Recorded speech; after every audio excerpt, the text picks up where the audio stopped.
Well, located in Central California's Sequoia Country, Exeter is a charming historic agricultural community, and they're also a gateway destination for Sequoia and Kings Canyon National Parks, Giant Sequoia National Monument, and Sequoia National Forest.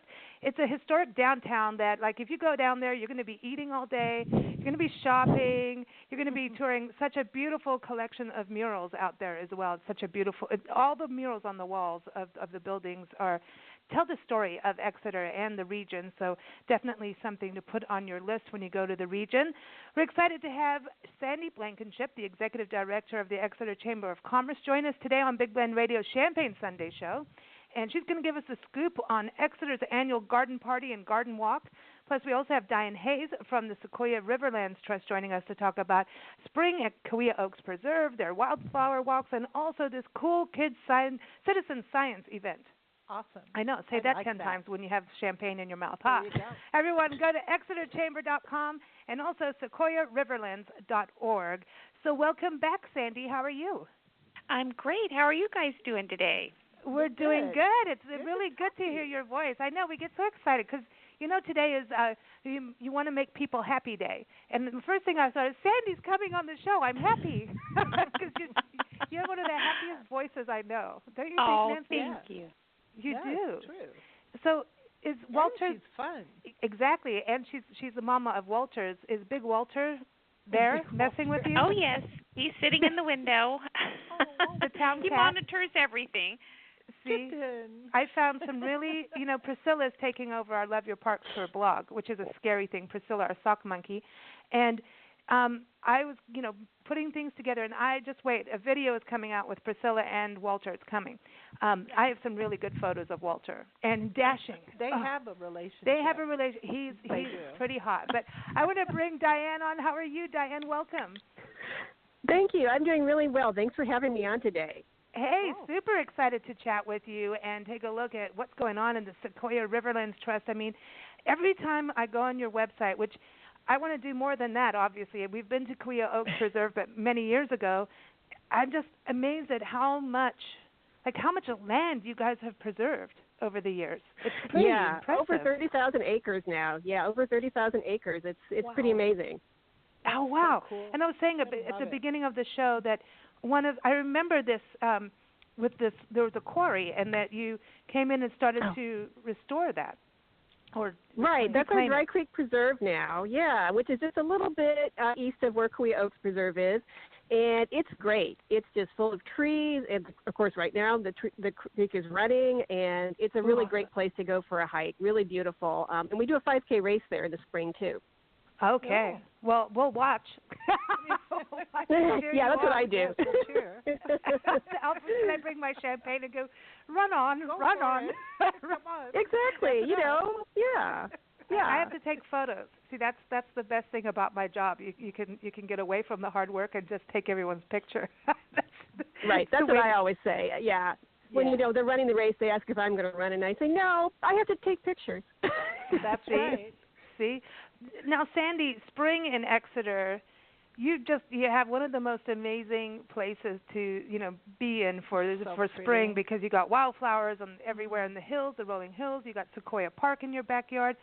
You've got Kaweah Oaks Preserve in your backyard, but also the town gets all colorful on top of the murals that you already have. So, and then the blossoms from the oranges. Is that happening yet? No, not yet. We probably have another few weeks before those start. It's typically into March, first part of April.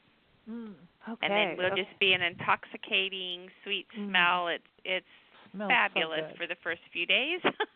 It smells so good. Yes. Like marmalade. It's wine for the nose. It's marmalade. It's wine for the nose. That's what it is.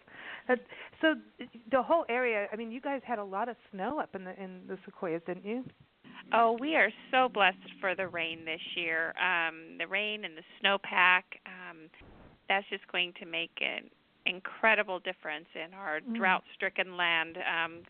Our area seems to get less rain than most, so we're looking forward to, we're supposed to have rain most all next week as well. Cool. So I think we're going to have a very good year.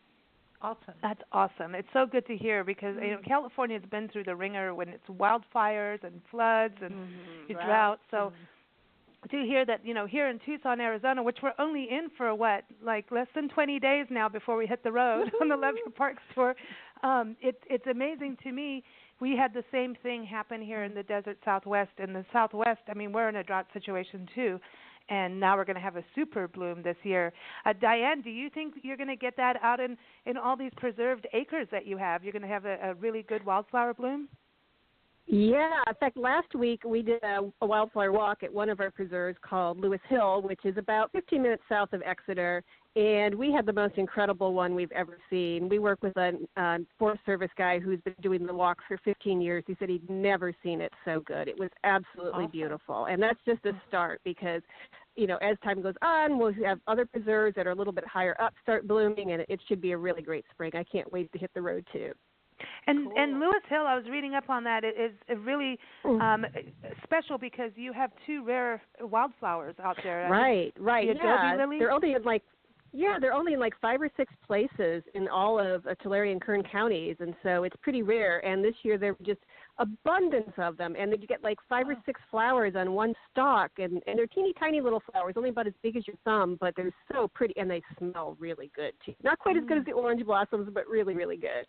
Wow. So these wildflower walks, because I know some of the preserves, they're so protected that people can't go traipsing around. You can only go when it's an actual led hike with you guys, right, or in a special event. Correct, yeah.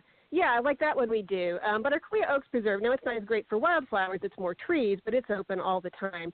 But I would also say Dry Creek, which we were just talking about, and the preserve next to it, Homer Preserve, probably in the next week or two are just going to be full of wildflowers. And they're just really gorgeous. Really, you don't have to go that far away from the city, and you just are surrounded by flowers.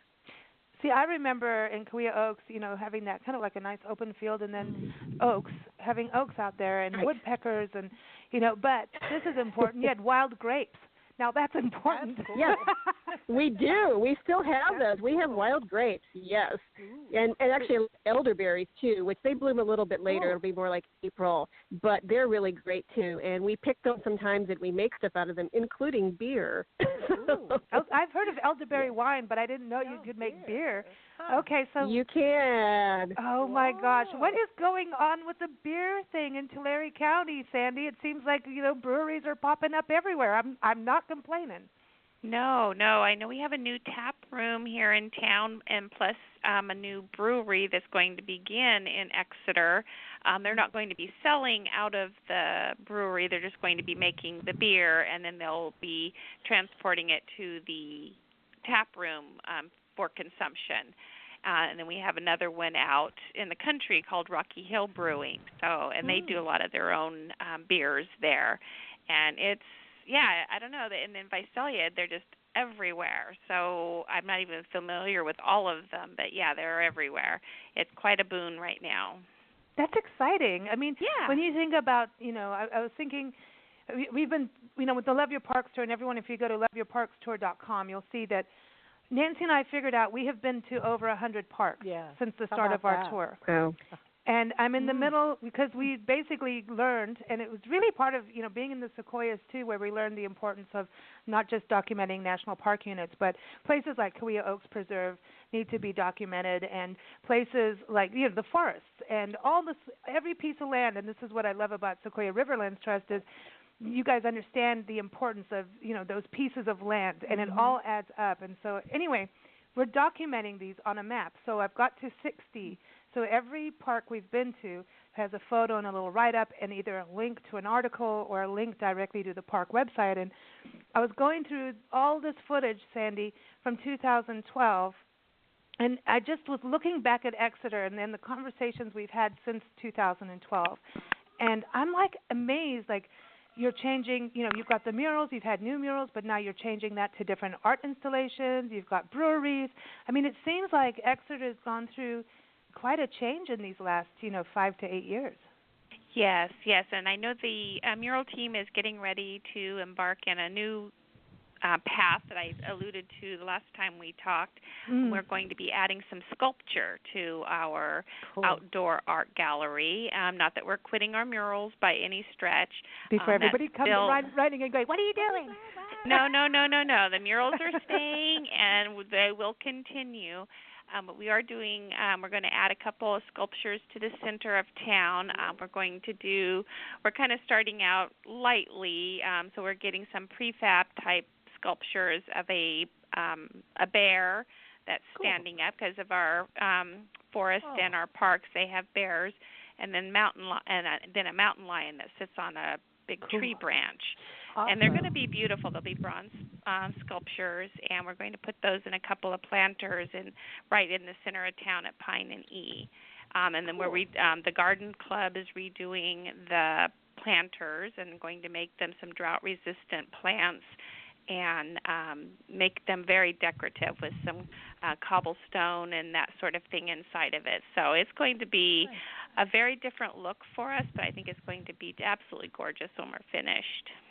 Wow, this is exciting. So when do you think this will happen, like for the public to see the unveiling of the lion and the bear? The target is to be open. They're going to be installed and completed by our garden party, which is on May 5th.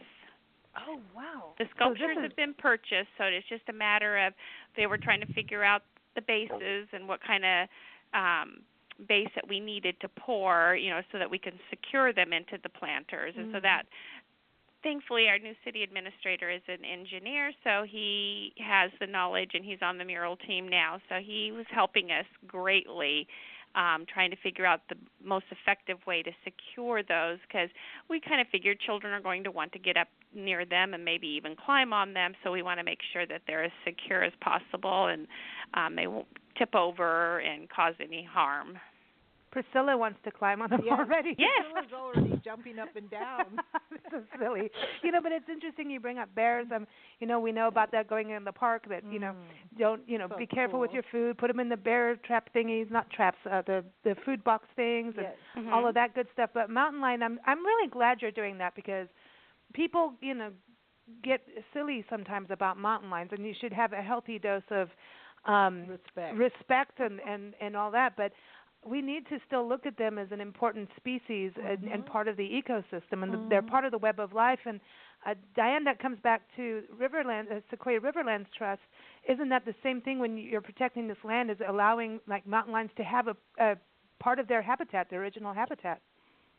Absolutely, yeah. We protect a lot of different species. Now, we don't have any mountain lions, but we do have bobcats. I can tell you that. I've seen them myself. So, even Equia Oaks Preserve. Last spring, one of our staff was out there, and a baby bobcat walked up to him. It was the cutest thing. Wow. I had to miss that all day.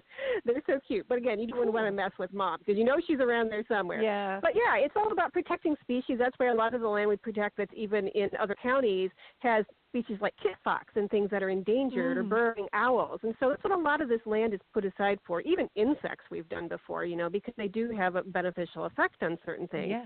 So it's all about protecting different species. But in Tulare County, it is mostly the trees and plants that we're protecting, like the valley oaks. Nice. That's important. That's important for people to know. I mean, oaks. At one point, didn't we get into a dangerous spot with the lack of oaks that we had in California?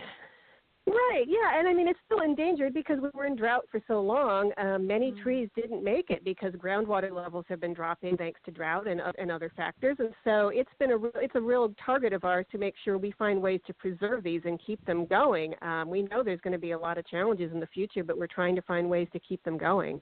So you do walks. So let me go over this. Equia Oaks Preserve, that is a preserve that people right there in Exeter, people can go to. Yep. Dry Creek Preserve, it's fully restored now, which is pretty amazing. Yes, it's fully restored and beautiful. Oh, wow. And so people can go out there now? Or is that the one we couldn't? Yeah, you can. Kalia Oaks Preserve is open every day, so that one is easy. Dry Creek is usually open. Sometimes in the summer we only open it on weekends if it's been really dry and there's fire danger. But otherwise, last year I think we kept it open all year, and I assume we will this year too. And then right next to it is Homer Ranch, which is usually open, again, only in the off-season when there's not fire danger. But last summer we kept it open for part of the weekends too, so just check our website. We'll let you know when they're open.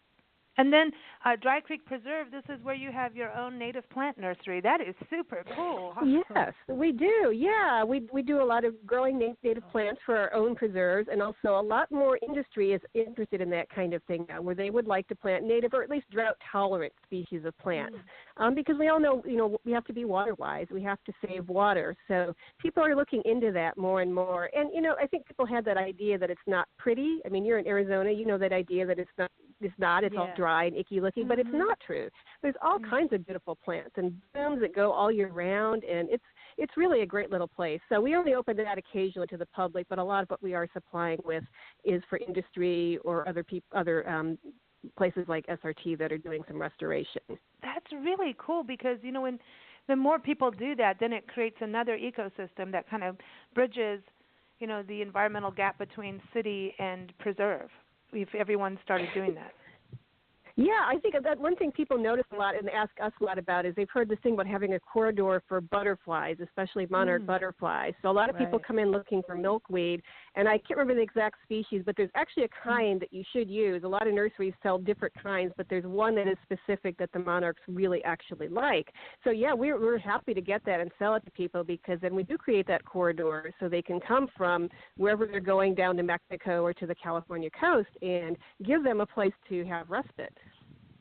Nice, man. This is so cool. So, okay, I'm itchy-footed to get out there. So James Herbert wetland. So that's an interesting thing too, because that is something that wetlands are diminishing, and to have one, and you're kind of close to the Delta, right? Being near Stockton in that area. Yeah, and people, they're always amazed, and I'll say, we have vernal pools out there, and they'll just look at me like, I didn't think there was anything like that in the valley. And it's like, well, when it rains, there is. Actually, in a couple weeks, I believe March 23rd in the afternoon, we're going to have a walk there as well. And it's, it's kind of a flat territory. Maybe you think looking at water, it's not that cool, but we get to Gallenberty and we get to see the little frogs and insects that are down there and birds. There are lots of birds that love the water, again, because they're looking for a place to stop. So it's a neat preserve. We hope people can come out and see that. We're trying, it's not open to the public very often. We're working towards that. We're trying to get it. It'll be more open, but we have to make some improvements, including actually we're hoping to do kind of a memorial for the founder, Mr. Herbert, who is elderly, and his wife would like to make some kind of a thing there. So we're trying to work on that for her, and then hopefully get it open so people can come out more often. Nice, man. This is so cool. And then also lastly, the Blue Oak Ranch. Now, that's really close to Sequoia, actually near or within the forest. Yes. Yeah, it's a little bit outside. It's closer to the National Forest. I know it gets kind of tricky about which land you're on, but we're pretty close to that. It's in the foothills, so not quite up as far. It's up about 1,500 to 2,000 feet, and it's open usually the first Saturday of the month. So we'd love to have people come out there. It's in a town called Springville, which is just outside of Porterville. And, it's kind of close up where Mountain Home and things like that. And, again, a former working ranch, really beautiful blue oaks as opposed to valley oaks, but you get some great views up there, too, when you get up a little bit. There's great hiking. And we have cattle. We have cattle on a lot of our properties. They sort of serve the purpose that deer and antelope once did for preserves like that, and that they go out and they're generally really cool. You just ignore them and they ignore you, and it's really fun. It makes for a kind of a really pastoral view. Man, I'm digging this. Like so them. Your wildflower walks. Is this something that only happens in spring, or do you do nature walks throughout the summer too?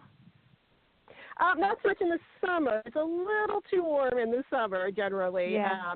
We'd have to do stuff like that at 7 or 8 a.m. But in the fall and sometimes in the winter, we do all kinds of different events. You just have to keep looking at our calendar for what we come up next. One thing that's great with being close to Sequoia National Park is we get a lot of people up there who are biologists or geologists, and they're willing to come down and do talks and tell people a little bit about the area.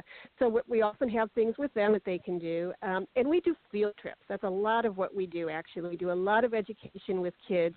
We generally work with about 1,500 students a year from Tulare and maybe Kings County. Yeah, and so they come out to the preserve, and many of them, they've never really been out in nature. So this is a first for them, and they get to see. And, sometimes for the littler kids, it's just about running around and playing and getting outdoors for the first time, climbing a tree.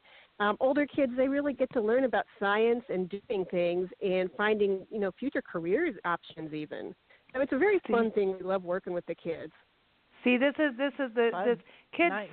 Citizen, I have a hard time saying this for some reason. It can't be the champagne here. No, it's not Kid at all. Citizen Science event, Nature, American Spring, and this is a PBS event. So this is really cool because citizen science is becoming a big deal. I mean, kind of what we're doing with documenting parks across the country. That's kind of citizen science in a way. It's like it is, yeah. And I think it's kind of neat. People ask me, like, what does it mean? But it is just sort of documenting. There's not enough scientists in the world to document every area all the time. And so it's really important if you do that in your own backyard, and kids can learn how to do it. And there's all these great websites and apps now, like iNaturalist, where people can upload information, what they saw, when they saw it. And then there's a record. We're keeping track of this kind of thing.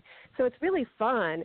And so we were excited last year when Valley Public Television came to us and said, hey, we're working with the National PBS on an event for the show Nature where they want to do citizen science. And we said, hey, we do that. That would be really cool. So we started partnering with them, and it's going to culminate in this event on April 27th, which is at Kaweah Oaks Preserve. It's a free event from 10 a.m. to 1 p.m., and we have kids and adults, families come out, and we'll be teaching them a little bit about how to do citizen science. We'll do them some nature walks. We'll do some interactive science things where we'll show them. Actually, some of our students will even be leading some of that. That's what's really cool, having the high school kids teach the younger kids. And it'll just be a fun event, like PBS's Nature Cat will be there, and our local Audubon, and probably Sequoia Kings Canyon staff too, and have a really just fun day learning how science can, be geeky fun, right? It actually is fun to know what's going on around you and get to learn the world around you. So we're really looking forward to that. And as a side benefit for us, Valley Public Television decided to make a little documentary about Sequoia Riverlands Trust that they started filming. Oh, I know, and I'm in it. Don't worry about that. You don't have to go, girl. You go, girl. So yeah, right. We'll be famous. So, but it's going to air probably, I think, the next day, like April 28th. And if you don't have Valley Public Television because you're not in this area, it will be posted on their website and the National PBS website, so people all across the country can see it and learn all about SRT, which we're really excited about. It's a super opportunity for us. Oh man, when you see that, tag me on Twitter and stuff, man. I want to see it. And yeah, we do. And then I'll just be jealous. Yeah. Because, I just want to come out there. Sandy, that's cool, getting on PBS with Sequoia Riverlands Trust and Kaweah Oaks Preserve. Don't you think? That's cool. Yes, that's awesome. I know. I bet Walter sneaks in. Yeah, Walter makes a cameo. Well, he doesn't go on field trips very often. He's the stud man, and he is in the sculptures. Now, I mean, not the sculptures, the murals, but the sculptures, are there hidden things in the sculptures? I had to ask that because the murals have hidden things. No, not on these anyway. No. That would be a little we may odd, figure out a trick on those eventually, but right now we're just trying to kick off the project and see how people respond to it. And I kind of feel like they're going to feel like we're not going to continue with the murals, but those will always be the heart and soul of the mural project. Of the it's good to mix Festival it of up. Arts. Yes, and it's good to mix it up. In Cardiff, California, on the coast, they have a sculpture which I never got a photo of because it just the way the traffic was that day, and then eventually you just get frustrated and drive off and smile at people as you do that, right? But they have this really cool sculpture of this surfer dude, and what happens when anything interesting is happening in this little community, people dress the dude up, the surfer dude up. And I've seen it in so many ways. And just saying, Sandy, or should I never have said that? I'm just saying. You probably should not say it. I did the doodah parade. You could have like a farmer sculpture, and they can dress him up, and he could go out to dinner. He could go to like a dance. Come on.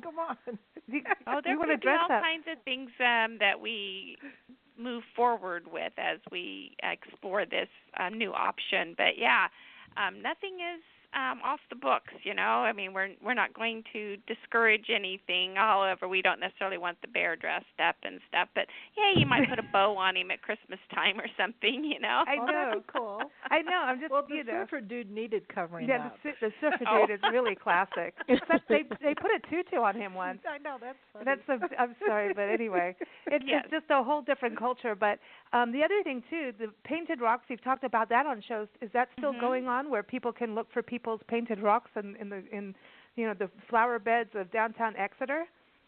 Yes, that is still going very strong. In fact, people have started taking them and transplanting them in other communities. In fact, we just saw something on Facebook, and they were somewhere, I'm trying to remember exactly where, I want to say maybe Finland or somewhere, and they had taken some Exeter, California rocks, and we're hoping maybe that would encourage them to start a project like that. And I just saw that on Facebook this morning, as a matter of fact. But, yeah, it's still going strong. The winter time, of course, it has slowed down quite a bit because it's been cold and wet, and it hasn't been good for rock hunting. But as spring starts to emerge, it's going to go gangbusters. So Priscilla has a burning hot question. She wants a rock. She wants to take the rock with her on the tour. Can she have a sock monkey rock? Do I have a sock monkey rock? Yeah, she just wants a she rock. wants to take a we rock can on arrange the tour. that. When Priscilla gets here, we'll make sure she finds one and takes it with her. Oh, we got to paint Walter's face on it. And it's got to be pink. Yes. We do Walter's face so she can, look at him every day. Yeah. She can have breakfast with Walter. that's what we do. Funny. But but this is really cool. You know, there's a thing. It's fascinating to me because this is, when you were talking about the visitors going to Finland and taking the rocks, there could be this cool thing. You know how geocaching is. Yeah. Where people bring one rock to the next community, and where it's like a trade-off of rocks. Yeah, they should leave a rock from They Finland. need to leave a rock, take a rock, leave a rock, and then go to the next community. Maybe that's what we'll do on our tour. We'll start rocking and rolling all over. We'll just I rock. see a lot of that happening, though. I mean, not necessarily that far away, but in other states and other cities, they'll transplant a rock over there and leave it. And somebody will post, hey, I just found this, from Exeter, California. And anyway, because they'll post it on Facebook that they found the rock. And anyway, because that's what you're supposed to do when you find it. You're supposed to post that post you found the picture, it. but not take it. Not take the rock. But you can take it and rehide it, yes. Yeah, you could put them all on a Google map. Like, here's rocks from Exeter around the world. But you can't. No, but you're not supposed to. It's a treasure hunt, so you're not supposed to show people, Nancy. Oh. She wants to. Yeah, you can't spill the beans. You're supposed to. I found it. You know what I mean? You can say it's where I found it, but that's not where I left it. This is funny. That's right. Usually they say we'll be rehid tomorrow, or we're rehiding this, a little bit later, and so look for it somewhere else, and they may give you a clue as to where to find it. But yeah, usually they're very cryptic about it because they want people to be out looking for them. Okay, so this is it. We go to the brewery and then we go rock hunting. That's the best form of hunting. Yes. I like this. I like this. It. Diane, have you gone rock hunting in town, in Exeter? I have not, actually. I was not really familiar with that, so now I have to go do that because I love going to Exeter. So I will be on the lookout for rocks now. I know. It's like, don't take them out of the parks, but take them in the town and take their photo and move them around. And, I love this. I think it's such a cool thing.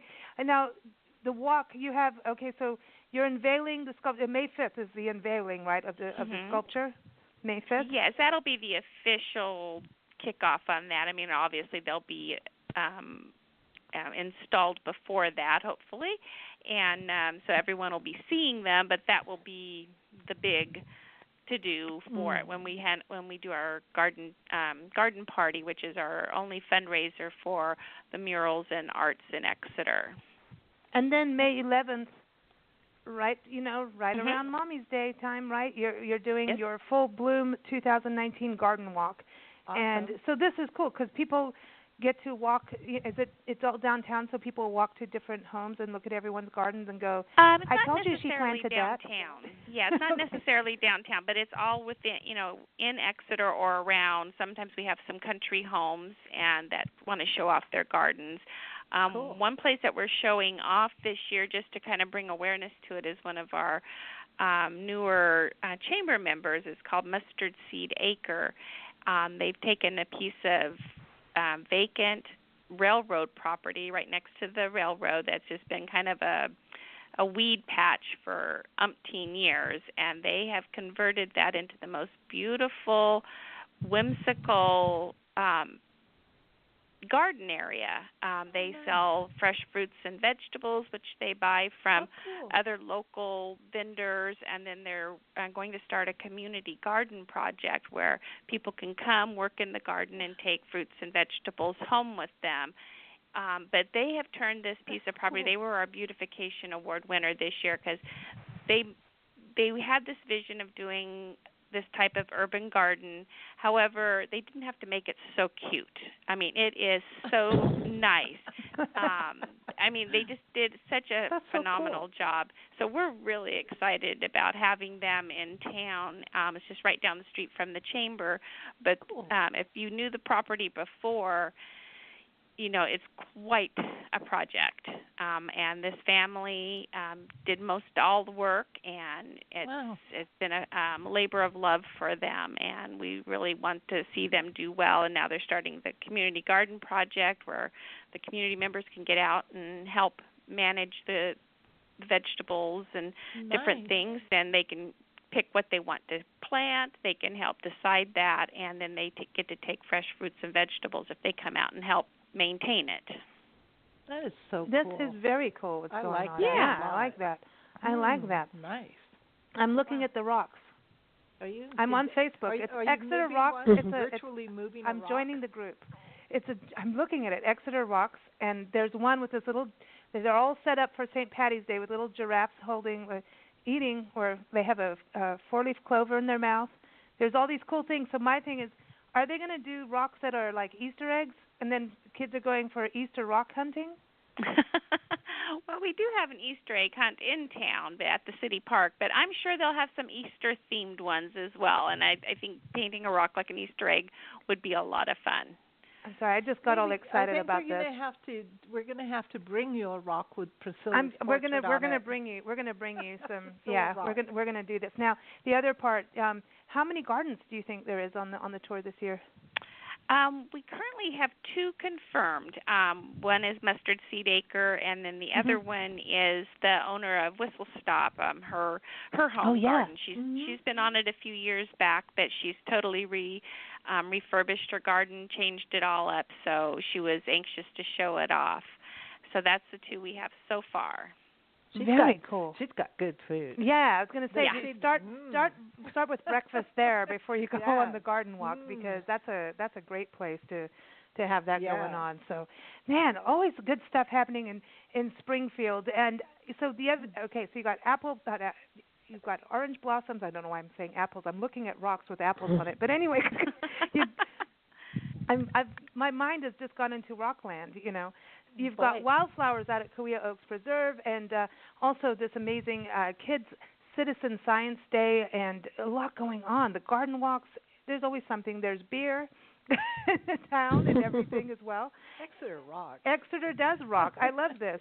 Before you both go, I want to know, because we're talking about nature walks and garden walks, it's all about walks. And I have a thing about 1-hour walks because our Facebook group for 1-hour walks. So I want to ask each of you, if you could take a 1-hour walk anywhere in Exeter vicinity, where would it be, and who would you take that walk with? It could be someone alive or passed on, fictional. Who would it be, so you can kind of tap their brain or just have a really good walk? So let's start with you, Sandy, because we've done this kind of thing to you before. She's like, thanks, Lisa. You could be going to someone's garden for gossip, Well, I would probably like to take a 1-hour walk, probably through Mustard Seed Acre. I've been there numerous times, but I haven't gone just to take it all in. I've been there to get this or to get that, or to to see them, or but I haven't gone and really walked through the entire place because they do have different beds where they are growing some of their own vegetables to sell there. But I think I would walk through there, and who would I walk with?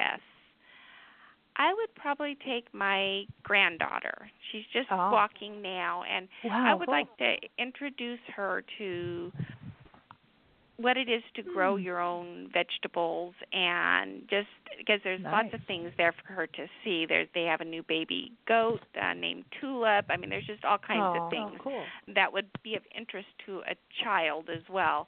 But I would take her just to start teaching her how important these types of places are. And at some point I would take her to Quia Oaks Preserve. But she's only one, so she's a little bit young for that place to really appreciate it. But I will take her there as she gets older, and so she can start appreciating the science behind all that. Awesome. I love that. Priscilla wants to meet Tulip. Yeah, she does. She does no, already. We know how we love goats, man. Goats are so much fun. Oh yeah. Are the school garden still going? You took us out to Rocky Hill, I think it was, the school up there. I believe they are. Yes, there's not a whole lot of press about them right now, but I believe they are still going. Oh, good. I'm glad to hear that. Now, Diane, where are you taking your 1 hour walk?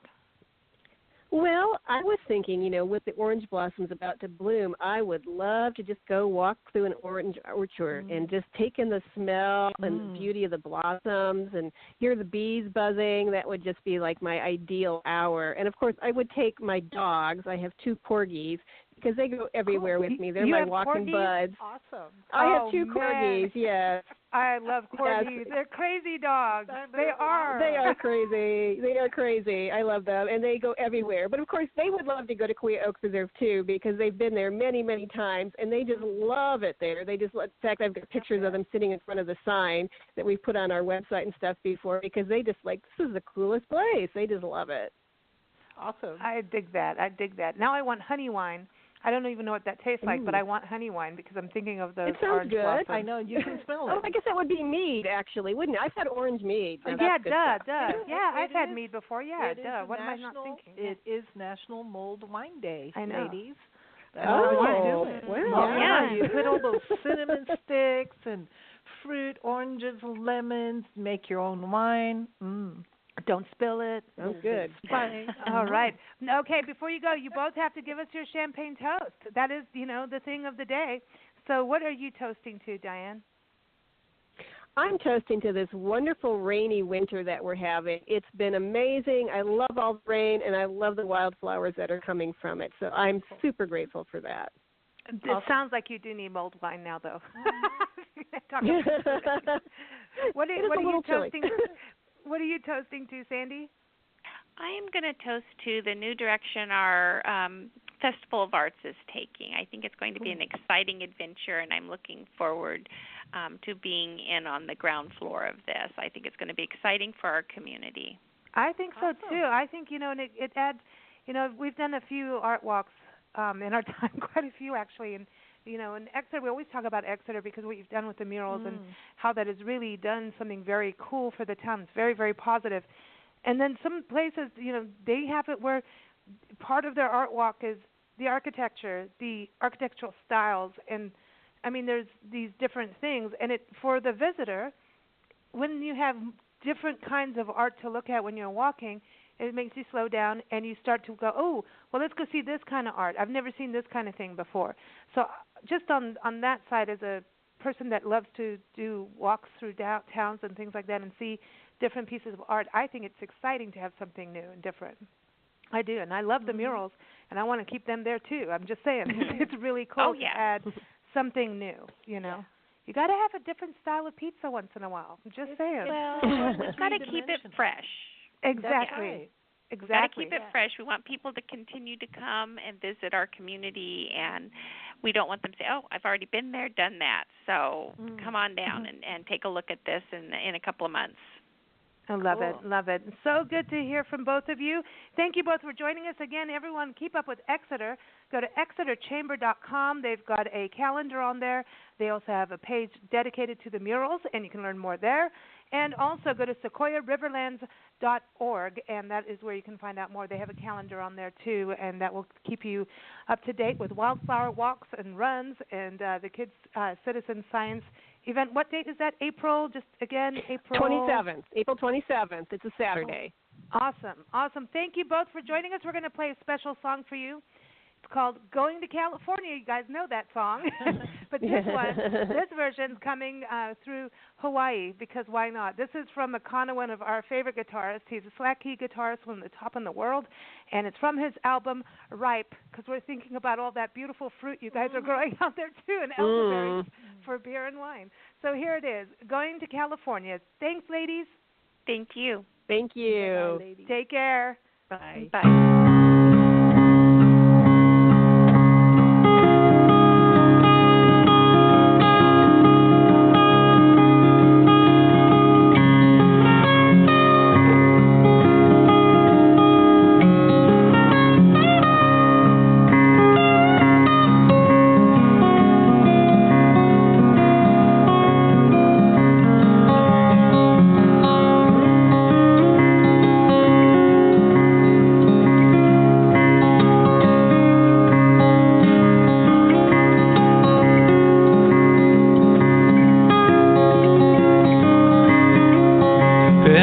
Days with a woman unkind, smoked my southern drank,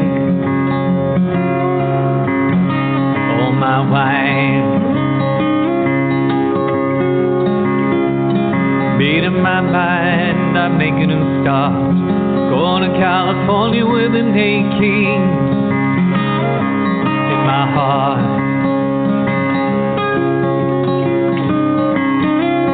Someone told me there's a girl out there with love in her eyes and flowers in her hair.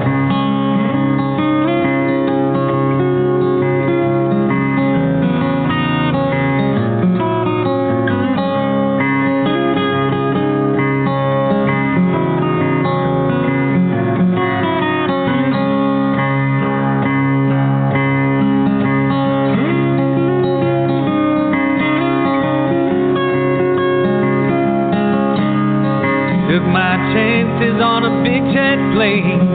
Never let them tell you that there was the same. The sea was red, the sky was gray. I wondered how tomorrow could ever follow today.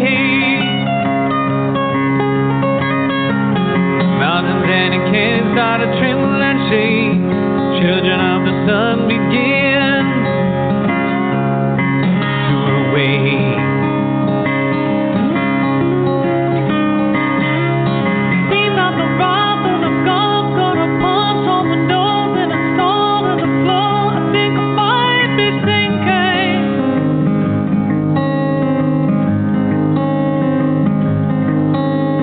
Don't realize if I reach it in time, meet you up there when the popcorn is shading.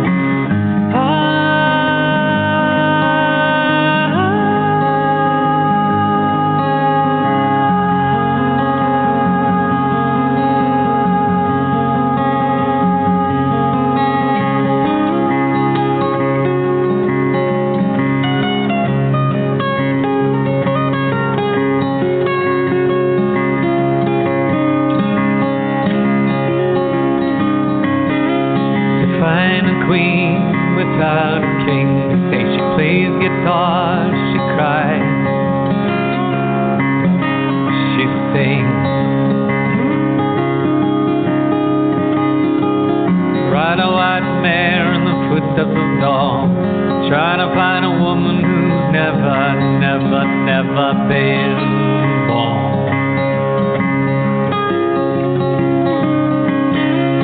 Standing on a hill